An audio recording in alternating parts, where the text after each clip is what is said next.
The House of Mystery presents Inside Writing, the radio show where authors discuss their writing process in all genres.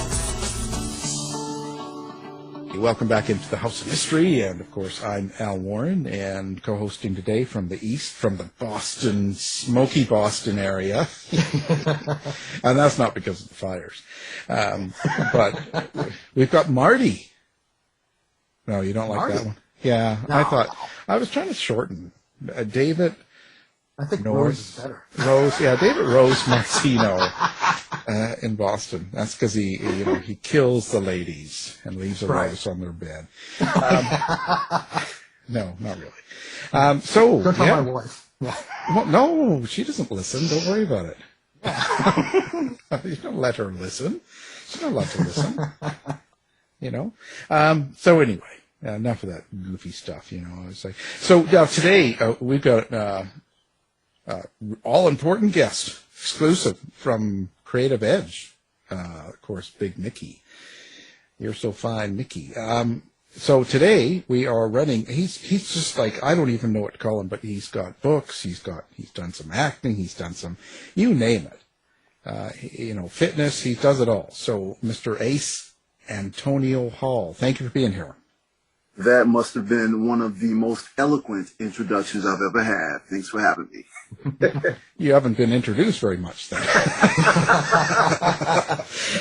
I'll tell you, because that's, I'm not really that guy, right? I barely can speak.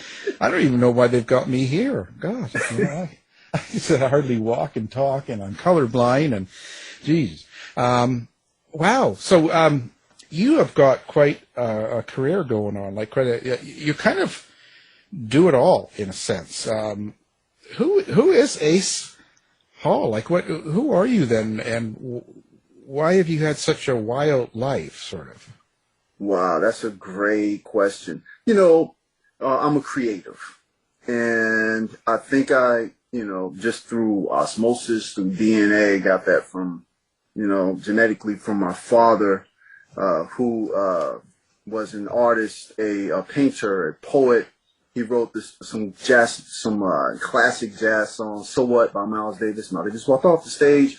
And I think just being around him, it just kind of spelled out, that the apple doesn't fall too far from the tree. And as a creative, I just wanted, you can't help it. You wake up with just things in your mind that just has to be done.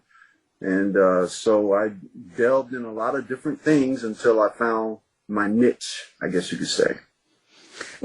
So did you find, so what do you consider your niche? Is that the writing? Absolutely. I consider myself a wannabe in all the other categories. I've always, even when I taught school for 13 years, it was kind of like a fluke. I was one of the best teachers, and when I say that, I mean I was awarded, as one of the best teachers in the district in New York, and I was also awarded as director of a few different programs, but I never felt like I fit in, in music, I never felt like I fit in, it was kind of a fluke a little bit, the experiences I've had, acting, same thing, but writing was the one thing, and it took me about 11 years to get it right, but writing is the one thing that I feel like I fit in, that I was made to do. I'm a storyteller. Well, okay, so what did you find? You say it takes 11 years, so in your particular case, you've got the creative side. That's there. So what was the 11-year development or challenge for you? Listen, so I went to school at Long Island University, the CW Post campus, and I studied screenwriting and I guess production and directing. That's what I majored in. And I never wrote a daggone script in my life, a full script in my life. I went straight from graduating into the studio. And so in 2008 was when I decided to quit my near six-figure job as an associate producer at the associate director of education at the Sylvan Learning Center in Northridge, California, to pursue and learn how to write. Now, I thought I could write. I taught English for a decade, and I thought I could write, and I had background in screenwriting, but writing a novel, is a whole different level. And so it took me that long to get to, as one of my buddies, David Gerald said, it takes about 1 million words and you're still practicing. So it took me about that long to kind of really figure out how to write, to a degree where my peers in the literary industry saw me. As I always think of Avatar, like when she said in the first Avatar, the Avatar that's only come out, I see you. It took me 11 years before they could really see me. And that just took a lot of studying and classes and workshops and writing and reading. Of course, I read hundreds of books in the 11 years, 50 in the first year of writing. And so that's what I mean. And it took me that long to kind of figure out that I actually had a little bit of magic as a storyteller and as a novelist. Yeah. Okay. So, but when you actually go to try and publish a book, it's there's a lot of rejection. It's kind of scary. There's all sorts of feelings and emotion that come with that. But there must have been something that lit that fire. There must have been a catalyst that made you brave enough, because that takes a lot of courage to actually put your work out that you're doing. Comes from you. It's personal. You put this work out, and anybody can say anything. People can reject you. People can say, "Oh, that's garbage," or, it's such a social media world. Yeah. So, was there something or someone that kind of got you to do that? Alan, that's a great question. And the best way I can answer that is through, I want you to visualize you going into a bakery and tasting the best, pie or best cake you've ever had in your entire life. That baker was probably meant to do that. That baker, or, whatever it may be, a 6-year-old that writes a symphony that lasts through the ages, and his name is Ludwig. It's in me. I wake up and it's, not to sound schizophrenic, but I wake up and the characters speak to me. The stories speak to me. I'm sitting anywhere. I'm waiting in line at the grocery store and I have these ideas and they have to come out on paper. And it's the only time of any of the things that I've ever done where it doesn't stop. I wake up 4 or 5 o'clock in the morning. I have to write because there's something inside of me pushing me. So they're either in a past life, if you believe that kind of thing, I was a writer or something. But that's what really drove me. The rejections, I think, came from a life of being persistent and learning how to be disciplined. I was disciplined in a lot of things, but I wasn't a rock singer. I tried rock for a while and, nothing ever came of that. You say social media, heck, I got, I would put videos out and get maybe 3 people viewed it, But it was once I started writing that I started really seeing that, okay, I have something here. When I started writing short stories, the 3 of my short stories back in 2017, I started writing in 2016 short stories. 3 of my short stories were on the reading list at the Horror Writers Association to be a Bram Stoker, for a Bram Stoker, to be recognized or to be what do you call it? The reading list comes right before it's nominated. To be nominated. So I was on the reading list along with Stephen King for my short stories. And that's when I knew, okay, you got something going here. You got some magic. You got to keep pressing on. You got to polish this up. You got to learn what you need to learn and make it happen. Speaking of short stories, and you've written short stories and novels, do you prefer writing short fiction, or do you like the longer form better? Do you feel you're more of a natural short storyteller or a natural novelist? I'm a novelist. I have too much to say to put in a short story. Short story was a great discipline. It taught me how to get what you need to say done quickly. But I just love the whole world of writing novels and building worlds. I just love that so much. That's, you said when you were in the supermarket or wherever you sort of get these ideas and your characters speak to you. So what, you just write it on the back of the lady in front of you's shirt? Well, you know what? I'm just curious to get a felt out and start writing it all over her blouse. But when they come to you, actually, this is important. Yeah. These characters speak to you, say, so you hear voices. Yeah. You're like Dave. You see, Dave we keep him locked up in the basement because he hears voices, right? You don't want to let him loose. No. He's not a person you want to meet. But when you hear these voices, how do you know what to do with them? Like, how do you know who they are, where they come from, and stuff? That I think part of it comes from, well, the voices come from characters that I've developed in my stories. So I can go over and over and over again of a certain scene, and once I write the scene down, and the scene may not work or it is working, I hear the characters, I hear the dialogue in my head. And sometimes I hear the characters play out the dialogue, and I'm like, oh, that's not right. But sometimes it's a revelation like, oh, that's why that character did this, because, she likes ice cream, whatever it is. I'm just saying for an example. And yeah, I've written them on, I've been in Hooters and eating wings and writing them on napkins. I've written them on my hand, yes, on the back of shirts, wherever I can write them. Right. There's not a lot of skirt in that place, but just I can imagine what you're writing them on. But no, that's all good. Yeah, but do you feel personally attached to your characters then? Like, do you feel like, a lot of writers, we interview tons, hundreds a year.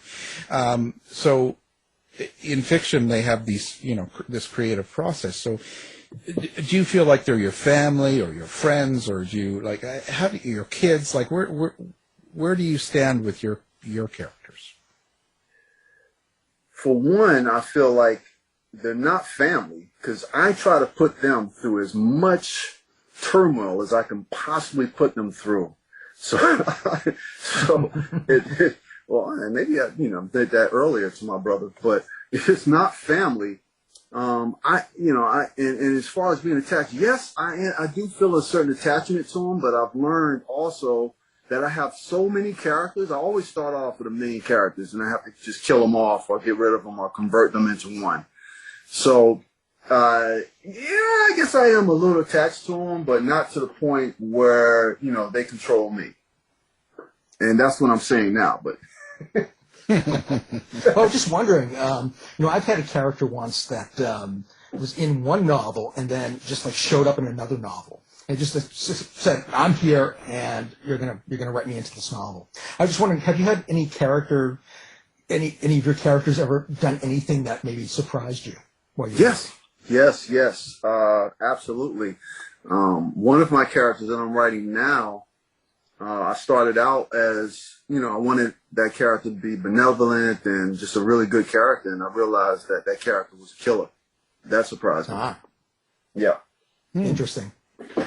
Now, your characters, you're not hearing voices and you're going out and killing people or anything. I just want to make sure, right? I mean, that's like, but when you also sell medication here. Yeah, we have the drive-through here is open. No, but I wonder, when you say you killed them off, so, it's funny, one of the, J.D. Horn is a big writer, and when we had him here, he said he would take characters and kill them off that were people that he had met that were really rude. Oh, that's funny. Maybe in a shopping line or cut them off and stuff. So he would take that person and write them in, and they would be the one that would have a terrible death. So I found that'd be really interesting. So of course I didn't cut them off, or I wouldn't. But so do you get characters from people you've met?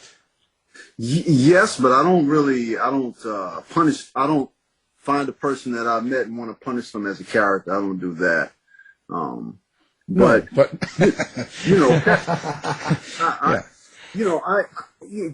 growing up, do you remember? I come from the era where, our cartoons were. I just want to say classy. I'm not saying that the cartoons today aren't. I love The Simpsons and stuff like that, but we had the Bugs Bunny that played classical music, and all of those cartoons. From Fred Flintstone, the Flintstones, they were the honeymooners, You could kind of attach those cartoons to something identifiable Even the way Deathstroke is the same thing as, what's that guy? Wade Wilson is the same thing as Slade Wilson, DC and Marvel.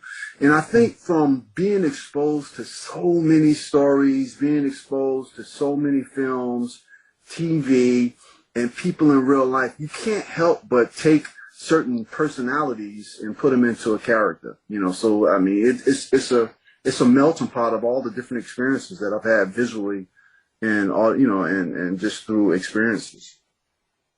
Well, how do you keep track of your storylines and your characters? Do you have any process or any tools or anything like that you use to keep track of multiple characters and storylines? Man, I'm all over the place. I have certain templates that I write in, and now that on my iPhone, there's like notes that I can write, and I try to keep folders of characters or certain, like they have powers or abilities or character traits. But I have like 10,000 of them, and it just gets overwhelming. You try to go through it a little bit. So I'm all over the place, but I think part of it, of just writing it down, helps keep me a little structured. But it's when there's so many different ideas and they're all over the place, and you have to have something to try to keep it organized. So I use my notepad. I wonder what's going to happen if you ever get Alzheimer's and you're older and you have all these characters. You won't be able to tell who's real and who's not. just saying. I just, be careful. Tell Marty to leave me alone. Yeah, that's right. It'll be it's time for dinner, Blanche. Well, that's interesting. So now your award winner at the Bram Stoker Award is Bram Stoker. Sorry. I was at the Stoker Awards, and I thought that was going to get us in trouble. I thought for sure you were there. But I guess I made a mistake. Sorry, but for the you were at the, strokes for different folks. All right? Well, the Stoker Awards is a lot of fun. I'll tell you. Yeah, you get a free bag with tells in it. But so your 2019 Bram Stoker Awards. Okay, so so you did a book and you won that. I guess it was the an award for young kind of science fiction, kind of that sort of story. Where did that novel come from for you? And that's called Oware, Mosaic. That's it. Yeah. And so, how did that come to you? You're not going to believe it. You're not going to believe it. You're not going to believe it. So, I've always wanted to write a story like Quincy Medical Examiner. Do you remember that? Oh yeah, TV series? Yeah. A medical procedural. I just always wanted to write a story like that.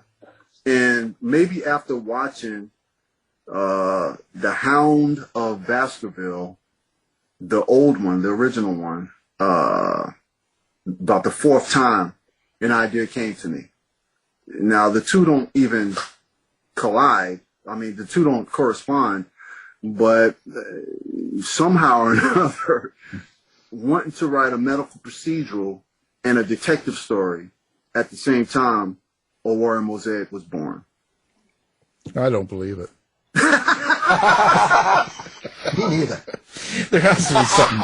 You're not telling us the truth. That's all right. I understand. People artists like to keep secrets, and we understand. It goes all over. But were you expecting that kind of response? Were you expecting the award and what happened around this book, or were you just was it a complete surprise? Taoism says, I'm not Taoist, but Taoism says, do your work and let go. And I kind of, I did the best that I could for that, and I was working on another project, another novel. I had no idea it would be that well received. Yes, of course, you write a book and you want it to do well, and you want it, your peers to like it and to be recognized. I had no idea that it would get the response that it got. So it was a wonderful surprise. But then do you feel pressure to, do something much the same again? Does that kind of make you feel like... Oh. Yes. I knew you were going to ask that. Yes. Yes. And it makes it, the book that's coming out in September is called Lipstick Asylum, which is really a reimagining of my first novel, which was called The Confessions of Silver Slasher. It's a reimagining of that. I retired Silver Slasher, and now I have this new character named Cozy Coleman. And she's a kick-butt zombie slasher. But, I just had no idea that it was going to get that kind of response. And now I sit down and I write, and it's, I'm just a lot more, pedantic. I'm a lot more pedantic with everything. I go over each chapter because, you want it to be the same. But I realize that, artists are known, a lot of artists are known for one special thing. Most artists probably are known for one special thing. When I say artists, I mean like musicians and actors, and as well as authors are known for one thing. And it's very hard to duplicate that, that success in their path. But so I realized that, but you still try to do it. So yeah, it's a lot of pressure.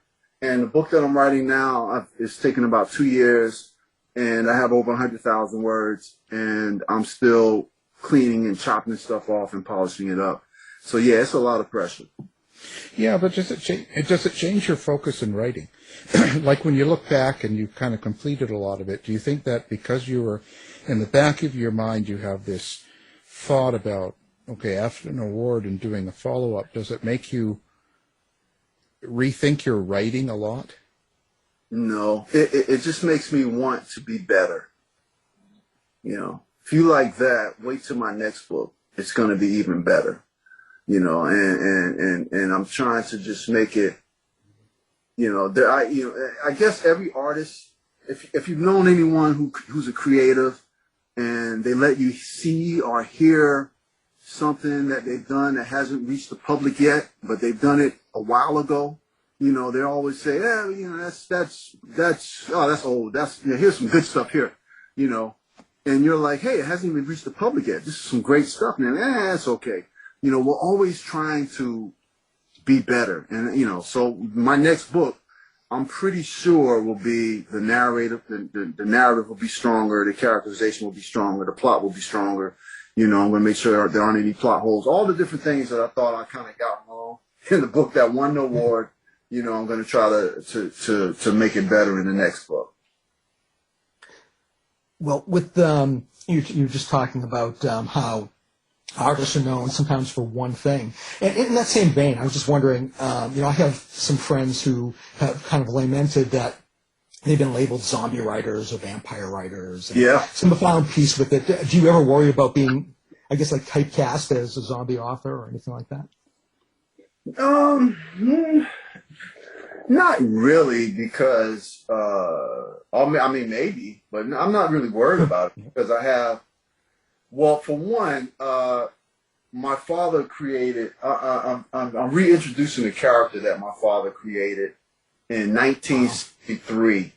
It was published, and it was the first black superhero that came out in 1963, 3 years before Black Panther, which was 66.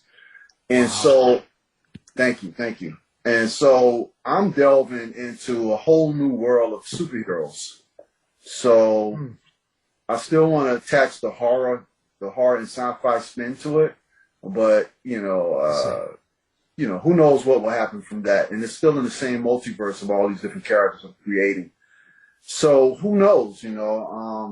We'll see. That's all I can say is we'll see. But I don't think that I will be typecast as a zombie writer. But we'll see. And Oware Mosaic has nothing to do with zombies. I was going to say, Oware Mosaic is probably like your Vogue. Yeah. Or like a virgin, I don't know. Inside joke, yeah. But now, and I still get roses to this very day. Yeah, every year. It's been 30 years. I'm happy. You know, yeah, fresh roses once a year. I tell you, it's not many people can say that. But in the stories like Oware,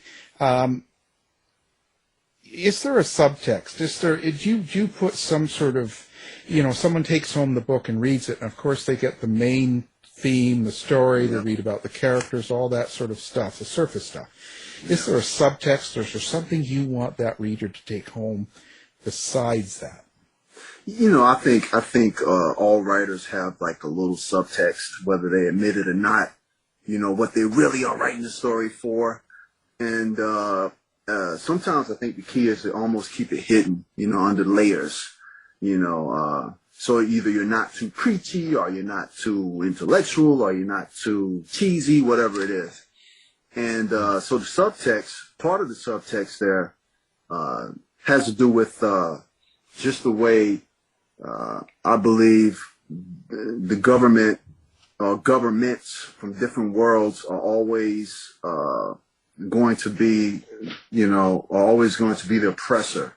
That's part of it. And then the other part of it is I just believe that one day we're going to be able to capitalize or be able to figure out how to use our consciousness, or how to tap into our consciousness a lot more than we're doing now. Hey, if Bezos can send, people up in space, I think scientifically and technologically, we're moving really, really fast towards understanding how the conscious mind works, and figuring out and making certain type of electronics and tools and and computers that can tap into the brain and our neural implant, and like carbon, like with alter carbon, with neural implants, they have stuff like that now.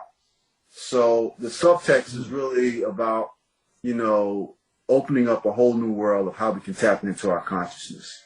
Now, yes. You go by that name for two of the books, Oware and Lipstick. And on some of the other books, you're under Ace Antonio Hall.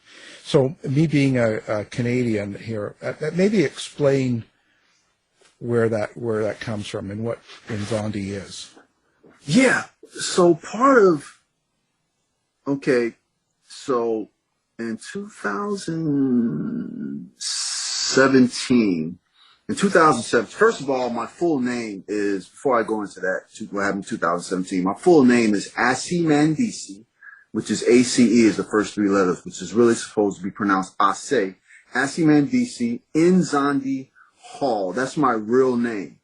My middle name is Nzondi. And Asimandisi was a king of Kush, Africa, who laid down the stellar systems for the first calendar, King Asimandisi. And so, growing up, I think it was about ninth grade. So growing up, everyone called me Zondi and Nzondi growing up by my middle name, Zondi. Everyone called me that. I mean, my friends called me Zombie. Maybe that's where I got the whole attachment to zombies from, zombie, when they were kidding around. And in ninth grade, I switched schools and went to a school called Paxton Junior High School in Jacksonville, Florida. And I said, you know what? I want to be cool now. My name is Ace. And that's when I became Ace in ninth grade. I wasn't cool at all. I was corny and a nerd, but, couldn't tell me that then. So that's when I became Ace. So in 2017, a friend of mine told me that one of my father's first publishers was looking to contact me. And he had no way to contact me. I said, well, do you have his number? He said, no. So I don't know. I looked it up on the internet, and there it was very easily. I found it very easily. And I called him. Now, Alan, you're not going to believe this again. I don't believe it. I'm going to call. Don't believe it. I called the guy up, and he answered the phone. Who is this? And I told him who I was. And, he was a friend of my father's. And he was one of the people who was one of the first publishers of my father. And he said, my father used to call me Mandisi, as opposed to Ashi Mandisi, to call me Mandisi. And this man said, Mandisi, I was just now sitting here looking at my phone, wondering how I could get in contact with you, and you called me. That's when I knew, okay, so this conversation was meant to be. It had to be, you know. And so he told me, hey, Black Panther just made $1 billion and is doing so well. I think now's the perfect time to reintroduce your dad's character into the world. And so we talked for a long time. He gave me some names of some publishers that I could contact, and I did. And I didn't like what they had to say. But so it began a whole new path of me becoming more Afrocentric and attaching myself to, you know, my, you know, who I really am. No longer Ace, which was a facade. You know, I'm not Ace anyway. It's not Ace. But really becoming who I grew up being called Nzondi, and attaching myself to my cultural roots in Nzondi. And you know what? I really believe there's a strength in names, and daggone it, as soon as I chose Nzondi, that book won the Brown Stoker. So, not saying that was all that was to it, but, you know. I don't believe it. Magic. I don't believe It came it. full circle. Yeah, it's not. Hey, actually, what's it like? But when you take a character that your dad created, first of all, and you bring that person, that character back to life, isn't that kind of a really hard thing to take on? Because you know, you are not him. You are a part of your father, but you are a different person, a different soul. So that means you'll have different intentions, maybe. Yeah. You'll have different. So does this sort of get in the way, or how do you deal with that?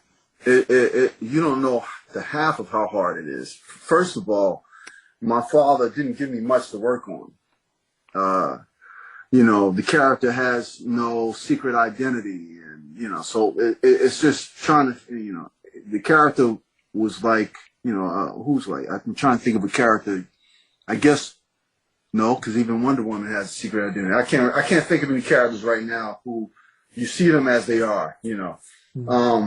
And so to be able to use these characters, to use the character and put him in the world that I wanted to put him in, you know, he didn't have a strong backstory. So I'm developing the backstory while still trying to pay homage to my father's, you know, original character. So it's very difficult. And that's part of why it's taking so long to get where I'm going now. And Dad, I hope you like it, you know, rest in peace. But, you know, we're going to see what happens. And, yeah, it's very difficult because, you know, like I said, Dad didn't give me much to work with. Well, maybe have him identify as a woman, or have him being really a woman identifying as a superhero man. Okay. You can see why I don't write fiction. Did you hear the cricket? Yeah. Well, you can see why I don't Radio write. listeners, did you hear the Well, they know. I don't write fiction, and you know, that's sort of, this is why. Well, it was a try. You know, I'm trying to help you out, give you ideas, get you up there. Actually, that's a great idea. And I love the way we're in the era now where the original comic book character looks different now. I mean, Captain America, I believe, you know, was a woman in the comic books. Same thing with Thor, Black Panther. So I love that, you know, we're getting to an age where we can change genders, change races, you know, and just have this very diverse collective mentality that heroes look like you, look like me, look like anyone. So I love that. So that's, you know, I mean, just the other day I was watching Loki and there was alligator Loki. So, you know, I love it. Well, I don't think I'd be a superhero. That's, you know, bald, old, no. Super shine. Wow. So where do you see yourself going? Where do you see yourself in 10 years? Oh, see, now that's a tricky question. That's the kind of question. That's the kind of question when your wife asks you, "Am I getting fat?" Mm-hmm. So, yeah, do these pants make my ass look fat? No. Yeah, you gotta watch how you answer that, because one can sound too confident and too cocky, and the other can sound not, too shy.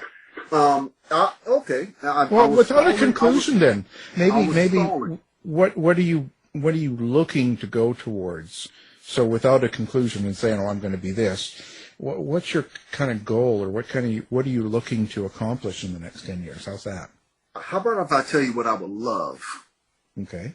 I don't know where, but this is what I would love. I would love to be at a place 10 years from now where I have a company that has its footings in every part of the entertainment industry.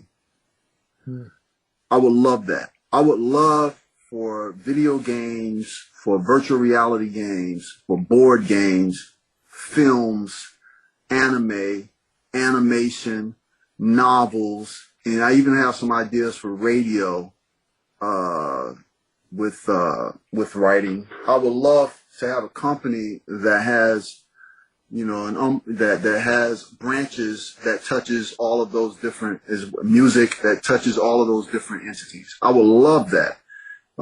Will it happen? I don't know. I know that I'm focused on writing a ton of novels, but it would be great. I can tell you this. I always wanted to do a comic book, and after talking to my buddy Russell Nolte a couple of weeks ago, I don't want to do a comic book. Yeah, you can adapt it to comic books, but it's just like being a lawyer and a doctor. It's a whole new profession. I don't want to learn how to, do comic books. If you want to adapt it, great. So that kind of took the taste out of my mouth. But it would be wonderful to have a company that has branches that touches on all the entities of entertainment. In 10 years, I think that could be, I think that's something that I could believe could happen in 10 years. Well, I think, didn't Harvey Weinstein have that? But, I'm not going there. Anyway. I look more towards the Steven Spielberg. Good choice. I wanted to make sure I asked you this. Writing is a sedentary profession. And, I enjoy, I do martial arts and some fitness myself. What form? Well, I do also Taekwondo, Jeet Kune-do. You do Jeet Kune-do too? I've done Jeet Kune-do and Kali, Jeet Kune-do concepts. And yeah, I've done a lot of that stuff. And, I'm trying to get rid of my gut. Even though I like fitness, it's some of it's not working. So, and I know you wrote a book called Lord of the Flies: Fitness for Writers, and Lord of the Flies being, I believe, dumbbell flies. Do you have any advice for writers or anybody who's sedentary in a profession in keeping fit during long stretches behind the keyboard? I have a lot of advice, but I know that writers are probably not going to take it. But I think the key really is, for me, it's all about mental acuity. So if you want to keep sharp, and I'm on tons of caffeine and coffee all day long, and so I know how easy it is to be kind of groggy. It's not. I can't write when I'm groggy. The ideas aren't sharp. They aren't there. So to add with the caffeine and to add to sharpen your mental acuity, I think you should be active. And active can be just doing something for 10 minutes every single day, walking around the block, while you're sitting there, with a 5-pound weight, you kind of just, you take every time you stand up after an hour or so to kind of stretch out a little bit, you work out with the 10-pound weights, whatever it may be. I just feel like you should do that at least 10 to 15 minutes every single day, 7 days a week. And I think that it will definitely help your writing. So if you want to help your writing, I think you should develop a discipline for being active.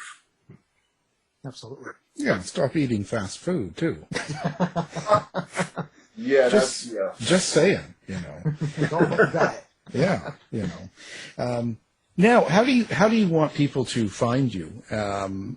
Like, do you have a website or a street address, or like what? How do you want people to? Yeah, well, you know, whatever you want. Like, I mean, you might want them coming by your house, or do you want them to go to a website or a Facebook? Or like, what's your best sense of communicating with? You know, I'm on usually 3 sites regularly. One is for older people, one is for younger people, and one is for, I don't know what these people are. So one is Facebook. It's just under my name, Ace Antonio Hall. I have like 10,000 different Facebooks, but you know, I think right now it's the one that has the cover for my book, Lipstick Asylum. That one's the most current one. So that's Facebook for people my age, which is 40 and up.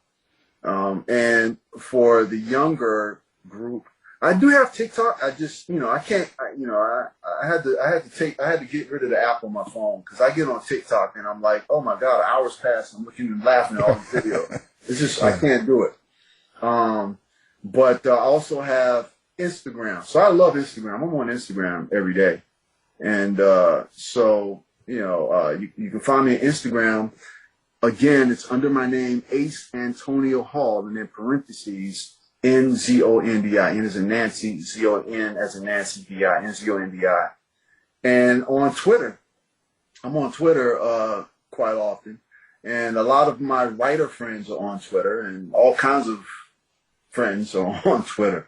Yeah. And Twitter is at Nzondi 3, the number 3, at Nzondi and the number 3. So you can find me any one of those. Follow me. I have some really cool, really cool giveaways for people who follow me on Instagram. So check it out. Yeah, well, we'll make sure we have a connection on that on the website, post that. So during this last couple of years with all the crazy stuff, pandemic and, up and down and people, it's been a lot of stress, a lot of turmoil, a lot of fighting, a lot of anger, all sorts of things going on, conspiracies, like you just got it all. Like we just, I wonder how it affects you, and if it does that get into your writing, or does it, because I find some people say that they have a terrible time writing, they can't be creative. Other ones saying they write and they're more creative because they want to escape what's going on. I hear all sorts of things. What's your reaction to the last couple of years? I tell you that I thought that the pandemic was going to be wonderful for my writing. I was going to write 10 books, and it just has not happened that way. With more time, you waste more time, I feel like.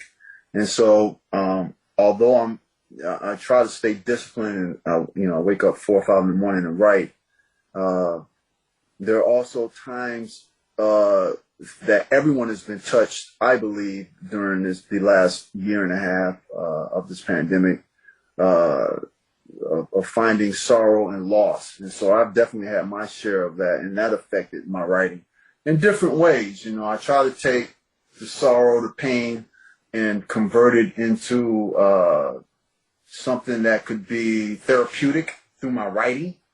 And so I've done a little bit of that, but it also makes you not want to write,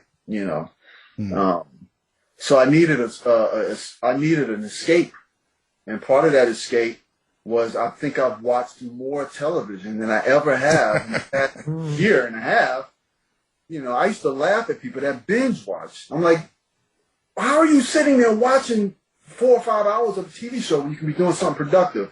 And I'll sit my behind there and, I've watched like seven, a whole thing. If like some of the BBC shows are like 6 or 7 episodes, I'll watch the whole thing.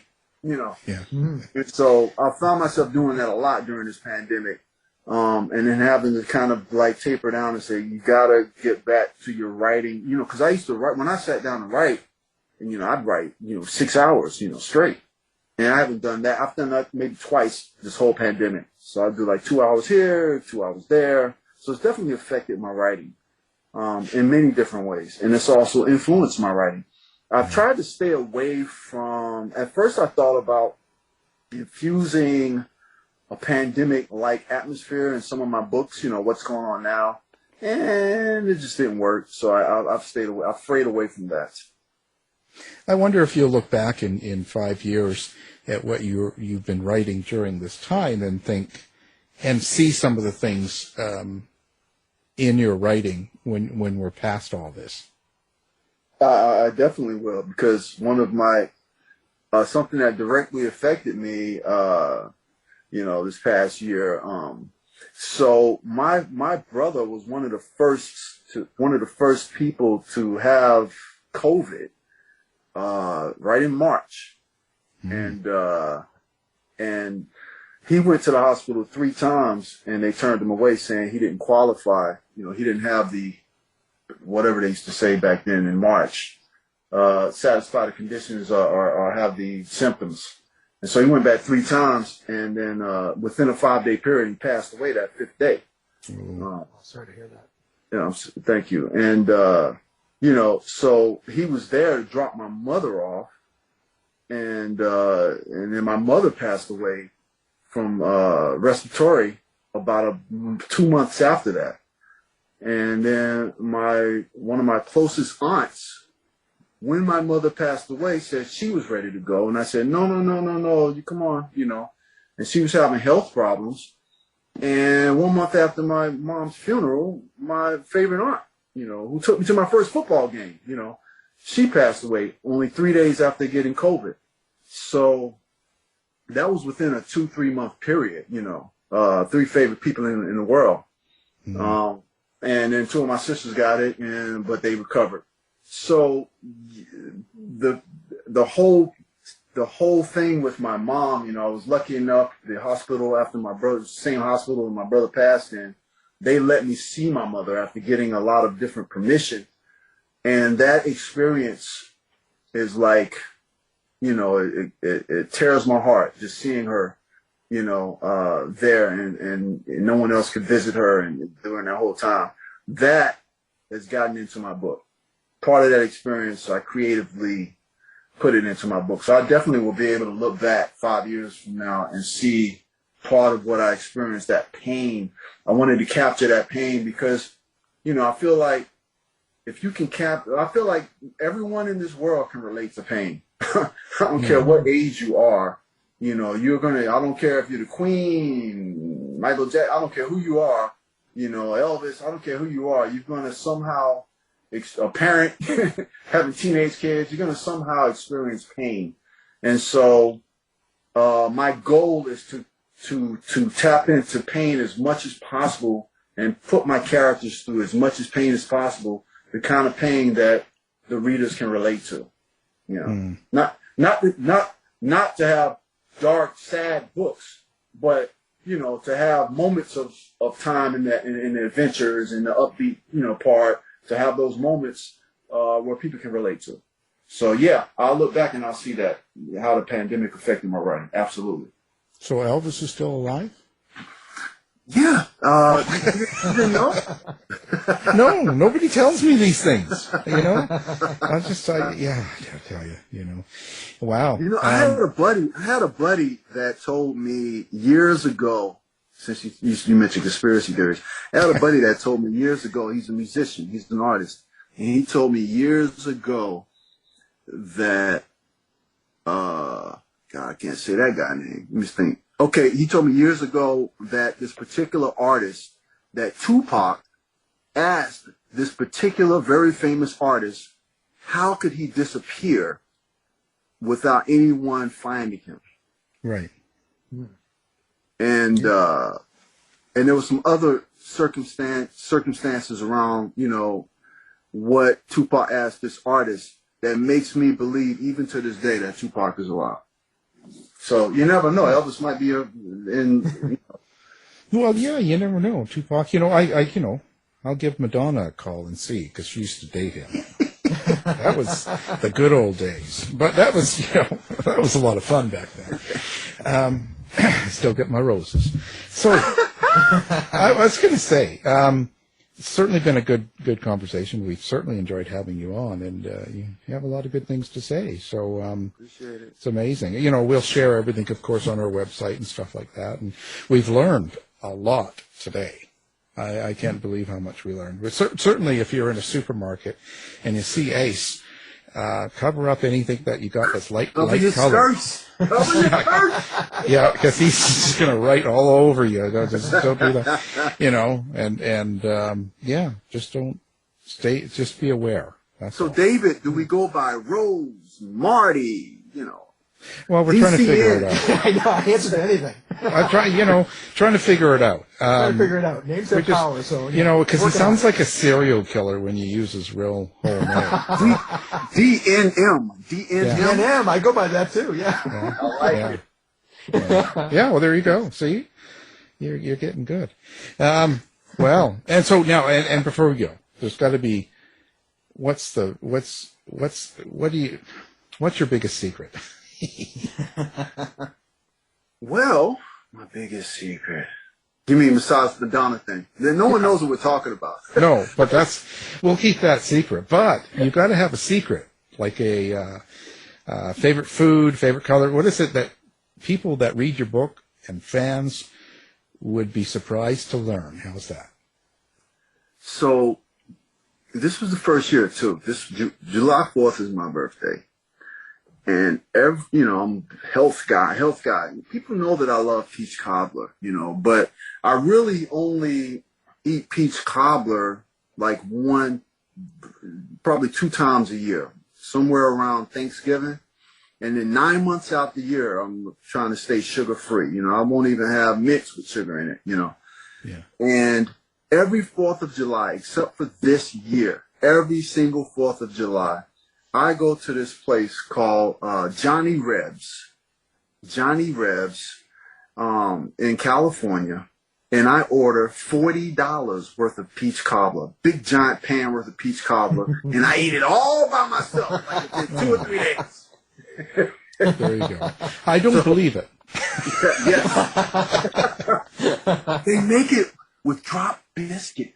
I mean, the texture, fresh peaches, and it's just so good. And then the texture of having that drop biscuit, all of the bread mixed in with the peach cobbler. Oh my God, it's the best thing. And I've been to maybe 20 different restaurants. I've been to 20 different places that did peach cobbler in California. And this place, Johnny Rebs, is the best. Plus, their ribs fall off the bone. I'm just saying. So I don't think people know that I eat that much peach cobbler. Yeah, like you don't need anything to eat. You've had enough. Yeah, I know. Well, you're trying to lose the gut. You can't eat rib and peach cobbler. Jeez. Well, our guest, Ace Antonio Hall. Thank you for being here. Hey, it was a pleasure. Thank you, Alan. Thank you, Rosie. Whatever my name is. Marty, Doesn't matter. DNM. Thank you, Yeah. David. Yeah. Thanks, Ace. To find out more about our show, guests, or to listen to past shows from our archive, please go to www.houseofmysteryradio.com. Show's over for now. Was it as good for you as it was for me? Well, good night. This has been a production of Something Weird Media. I'll be back.